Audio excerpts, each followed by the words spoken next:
ওরা সবচেয়ে বোঝালেন, জুলুম করে কেউ বিচারের মাঠে টিকতে পারবে না। তো আর তুমি যদি নিরুপায় দেখতে চাও তাহলে দেখো না খুলনার অঘোষিত সম্রাট এরশাদ শিকদার। নিরুপায় কাকে বলে?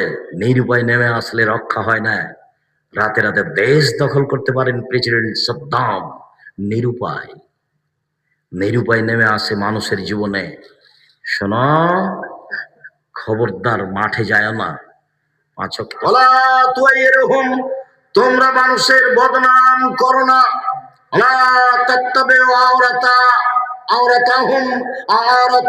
তোমরা তাদের কারো পিছনে পড়িও না, বদনাম করো না। মুসলিম, কেউ যদি তার কোন মুসলমান ভাইয়ের বদনাম করে, তাহলে আল্লাহ তার বদনামে নেমে যাবেন।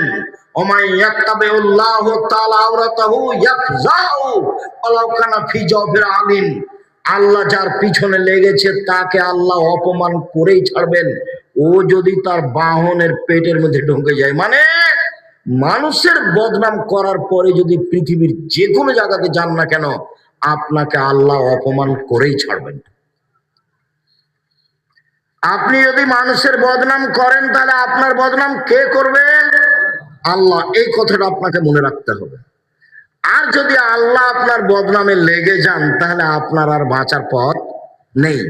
তখন আল্লাহ রসুল বললেন যে আপনি আপনার বাহনের পেটের মধ্যে যদি ঢুকে যান, পৃথিবীর যে কোনো প্রান্তে যাবেন না কেন, মানুষের বদনাম করার পরে আল্লাহ ওখানে আপনাকে অপমান করেই ছাড়বে। আনাস রাদিয়াল্লাহু তাআলা আনহু বলেন,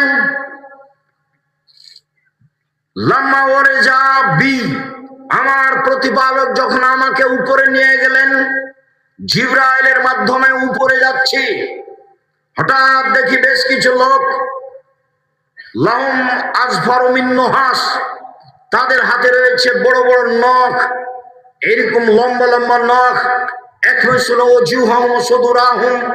নখ দিয়ে মুখমণ্ডলকে খামচিয়ে তুলে ফেলছে গোস্ত, বুকের উপরে খামচা মেরে গোস্ত তুলে ফেলছে। অবস্থা খুব জটিল। আমি বললাম, জিবরাইল মান হাওলা ইয়া জিবরাইল, জিবরাইলেরা কারা? অবাক কথা, নিজের নখ দিয়ে মুখমণ্ডল খামচিয়ে গোস্ত তুলে ফেলছে, নিজের নখ দিয়ে বুকের গোস্ত তুলে ফেলছে, এরা কারা? জিবরাইল বললেন, হাউলায়ে আল্লাযীনা ইয়াকুলুনা লুহমান নাস ওয়া ইয়াকুলুনা লুহমান নাস, যারা মানুষের বদনাম করে, গোস্ত খায়, গীবাত করে, তারাই হচ্ছে এরা। যারা বদনাম গীবাত করে তাদের অবস্থা হবে এই, নখ হবে বড় বড়, আর নিজের নখ দিয়ে মুখমণ্ডল এবং বুকের গোস্তকে তুলে ফেলবে। বিচার যতদিন পর্যন্ত না হচ্ছে ততদিন পর্যন্ত এটা চলতে থাকবে। গীবাত, বদনাম মহাপাপ।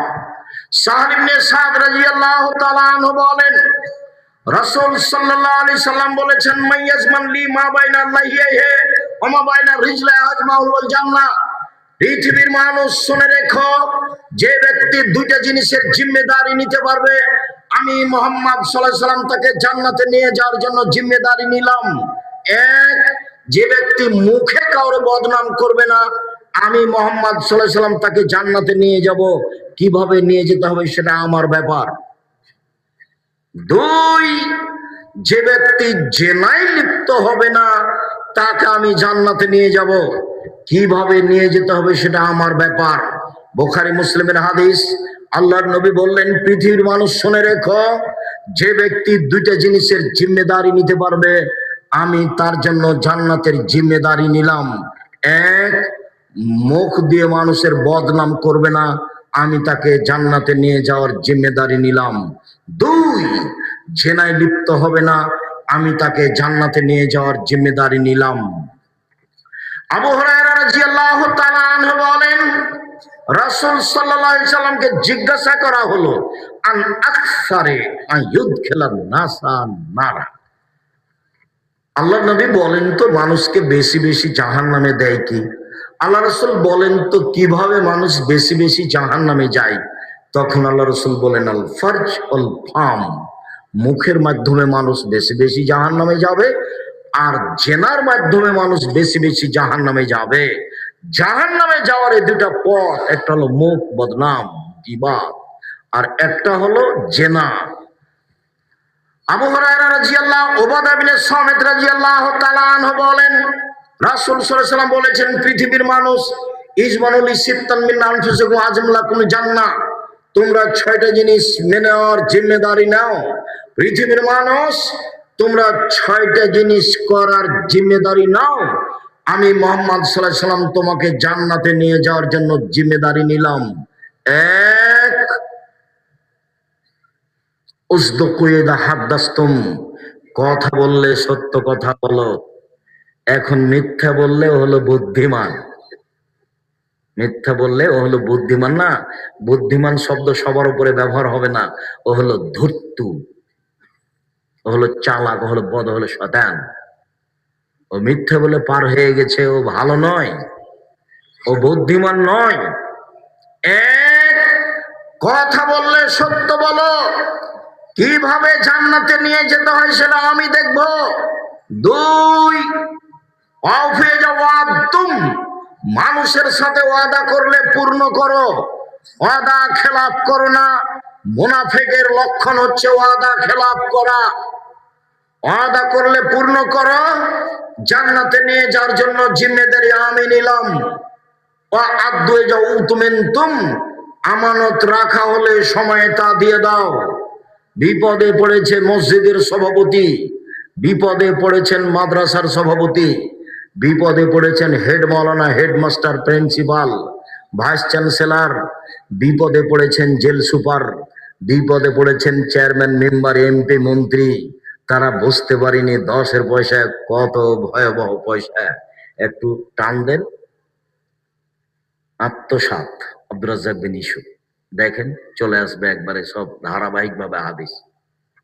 আত্মসাৎ, আব্দুর রাজ্জাক বিন ইউসুফ। একটা গম যদি চেয়ারম্যান সাহেব আত্মসাৎ করেন, তাহাজ্জুদ দিয়ে বিচারের মাঠে টিকতে পারবে না। জেনে শুনে যদি একটা গম, একটা একটা জুতার ফিতে কম থেকে কম, কম থেকে কম যদি কেউ আত্মসাৎ করে, তাহাজ্জুদ দিয়ে বিচারের মাঠেও টিকতে পারবে না। তাই তো রাসূল সাল্লাল্লাহু আলাইহি ওয়াসাল্লাম বলছেন, 3 শ্রেণীর মানুষের সাথে আমি বিচারের মাঠে কথা বলবো না, তাদের আমি পবিত্র করব না, তাদের সাথে আমি কথা বলবো না, তাদের দিকে আমি দয়ার দৃষ্টি দিব না। এক, আল মুসবিল, টাকনুর নিচে পায়জামা প্যান্ট লুঙ্গি পরে যে, তার সাথে আমি কথা বলবো না। দুই, মালিকুল কাযযাব, মিথ্যুক দায়িত্বশীল যে, মিথ্যুক মেম্বার, মিথ্যুক চেয়ারম্যান, মিথ্যুক হেডমাস্টার, মিথ্যুক হেড মাওলানা, মিথ্যুক জেল সুপার, মিথ্যুক দায়িত্বশীল যে যেখানে আছে, একবারে নিচে থেকে না উপর পর্যন্ত তাহাজ্জুদ পড়ুক, আর প্রতি বছর হজ করুক, আর বছরে 10 বার উমরা করুক, আল্লাহ তার সাথে কথা বলবেন না। ও মিথ্যুক, ধোঁকাবাজ, প্রতারক, জাতিকে ফাঁকি দিয়ে দায়িত্ব পালন করে, গদ্দার। রাসূল সাল্লাল্লাহু আলাইহি ওয়াসাল্লাম বলছেন, 2 শ্রেণীর মানুষের ব্যাপারে আমি সুপারিশ করব না। পৃথিবীর মানুষ শুনে রেখো, 2 শ্রেণীর মানুষের সাথে আমি কথা বলবো না, ওদের পক্ষে কথা বলবো না, ওদের সুপারিশ করব না। এক, ইমামুন যালুম, স্বৈরাচারী, স্বেচ্ছাচারী, বদমেজাজি, স্বৈরাচারী, স্বেচ্ছাচারী, বদমেজাজি, আত্মসাৎকারী, জালেম বাদশার সাথে আমি কথা বলবো না, জালেম শাসকের সাথে কথা বলবো না। এই ছেলে, জুলুমের বয়স তোমাদের বাংলাদেশ, আর এর চেয়ে বড় যে তার চেয়ে বড় যে আধ সমুদ, মিনিট টিনিট নাই, বাস নেই, নেই, মিনিট সেকেন্ড নেই, আস্তে আস্তে নেই। ওরা সবচেয়ে বড় জালেম। জুলুম করে কেউ বিচারের মাঠে টিকতে পারবে না। তো আর তুমি যদি নিরুপায় দেখতে চাও, তাহলে দেখো না খুলনার অঘোষিত সম্রাট এরশাদ শিকদার। নিরুপায় কাকে বলে? নিরুপায় নেমে আসলে রক্ষা হয় না। রাতে রাতে দেশ দখল করতে পারেন প্রেসিডেন্ট সাদ্দাম। নিরুপায়, নিরুপায় নেমে আসে মানুষের জীবনে। শোনো, খবরদার মাঠে যায় না, 5 ওয়াক্ত সালাত আদায় করো, হালাল রুজি উপার্জন করো, নিম্নেরটা করো, কাজ করো। আমি ভিক্ষা করতে বলিনি, কোনোদিন বলি না। ওইটা নিচে নামতে নামতে নামতে তোমাকে আর তোমার বাপকে অপমান করার জন্য বলেছি। আব্দুর রাজাক সাহেব অপমান করেন কেন? তো তোমার বাপ জেনে শুনে যৌতুক নিল কেন? কেন নিবে? তুমি কি এমন পড়া শিখেছ? কেন তুমি শ্বশুরের দাও মোটর সাইকেলে চড়ো? তোমার শরম হয় না কেন? বেটা নিজে কাজ করে দে, মোটর সাইকেল কিনো। শ্বশুরের কাছ থেকে মোটর সাইকেল নিতে হবে কেন? আগামীকাল সন্ধ্যা হতে হতে মোটর সাইকেল ফেরত দিবা, তোমার বাপকে বলবা বাপ বেটা ভিক্ষা করে খাবো, তখন বলেছি ভিক্ষা করার কথা। তাছাড়া আমি ভিক্ষা করার কথা বলিনি, বলেছি কাজ করে খেতে হবে। শেষে বলেছি সবচেয়ে উত্তম পথ উপার্জনের কি? ব্যবসা। কম থেকে কম, বেশি থেকে বেশি, তাহলে জাতির উপকার করা যাবে, অসহায় মানুষের উপকার করা যাবে, এতিমের পাশে দাঁড়ানো যাবে। জামিয়া সালাফে 519 জনের বেশি এতিম অসহায় মানুষ আছে। এদেশের সর্ববৃহৎ প্রতিষ্ঠান জামিয়া সালাফিয়া, যেখানে প্রায় 5000 ছেলে মেয়ে পড়াশোনা করে, 300 জন শিক্ষক শিক্ষিকা অবস্থান করেন, বেতন লাগে প্রতি মাসে 40 লক্ষ। কেন আপনি দেখতে যান না? আমার বুঝে আসে না। গেলেই টাকা দিতে হবে, এই কথা আমি বলিনি। আমি বলেছি আপনাদের প্রতিষ্ঠান দেখতে যাবেন, শূন্যের উপরে আছে, যার নিচে কিছু নেই, হলো কচুর পাতার পানি। আমি কোনো ব্যবসা করি না যা দিয়ে জামিয়া সালাফিয়া চালাই, আর আমি ধনী মানুষের ছেলে নই যা দিয়ে আমার বাপের জমিতে জামিয়া সালাফিয়া চালাই। আপনাকে আমি দেখার দাওয়াত দিয়েছি। কেন? দেখতে গেলে আপনার একটা অন্তত দোয়া আসবে, আল্লাহ তুমি এটা কবুল করো, এটা আমার অনেক। যদি আল্লাহর কাছে কবুল হয়ে যায় তাহলে আর কোনো সমস্যা নেই, আর যদি কবুল না হয় তাহলে যতই হিজ্জা হিজি করি না কেন হবে না। সম্মানিত দিনী ভাই বোন, রাসূল সাল্লাল্লাহু আলাইহি সাল্লাম বলেন ওয়াহফাজু ফুরুজাকুম, জেনায় লিপ্ত হয়ে না, জান্নাতে নিয়ে যাব। রাসূল সাল্লাল্লাহু আলাইহি সাল্লাম বলেন কুফু সিবিয়ানাকুম, হাত কন্ট্রোলে রাখো, ক্ষমতা দেখায় না, দলীয় দাপট দেখায় না, অর্থের ক্ষমতা দেখায় না। ক্ষমতা দেখালে তোমাকে বিলীন হয়ে যেতে হবে। হাত নিচু করো, জান্নাতে আমি নিয়ে যাব। চক্ষু নিচু করো, জান্নাতে আমি নিয়ে যাব। রাসূল সাল্লাল্লাহু আলাইহি সাল্লাম বললেন পৃথিবীর মানুষ শুনে রেখো, 3 শ্রেণীর মানুষ জান্নাতে যাবে, ওরা জাহান্নামে যাবে না। 3 শ্রেণীর মানুষ জান্নাতে যাবে।